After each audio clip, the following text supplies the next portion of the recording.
लाडकी बहीण योजनेअंतर्गत या महिलांनी ई केवायसी करायची नाही. आता कोणत्या महिलांनी ई केवायसी करायची नाही आणि कोणत्या महिलांनी ई केवायसी एडिट करायची, चला लगेच व्हिडिओमध्ये माहिती घेऊया. आता लक्षात घ्या, ज्या महिलांनी आधी योग्य पद्धतीने ई केवायसी केली आहे, म्हणजेच की पहिल्यांदा जेव्हा ई केवायसी सुरू होते तेव्हा तुम्ही योग्य पद्धतीने ई केवायसी केली आहे, दोनही प्रश्नांची उत्तरे त्या ठिकाणी होय होय म्हटलं आहे, जात प्रवर्ग निवडला आहे, तर तुम्हाला परत ई केवायसी करण्याची गरज नाही. त्यानंतर एका कुटुंबात एक विवाहित आणि एक अविवाहित दोनच महिलांनी त्या ठिकाणी त्यांची ई केवायसी करायची आहे. जास्त जणांनी जर ई केवायसी केली तर तुम्हाला योजनेचे पैसे सर्वांचेच बंद होण्याची दाट शक्यता आहे.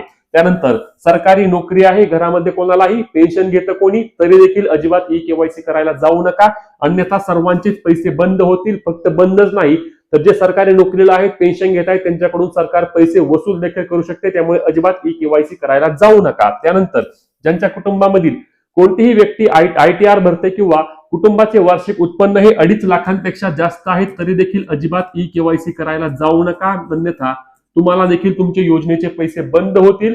त्याच्यामुळेच ज्या पात्र आहेत, ज्यांची ई केवायसी आधी चुकली होती, त्यांनीच ई केवायसी दुरुस्त करायला जा, अन्यथा इतर महिलांनी ई केवायसी करायला जाऊ नका. ही महत्त्वाची व्हिडिओ शेअर करा आणि अशाच अपडेटसाठी पेजला फॉलो आणि चॅनलला सबस्क्राईब करा.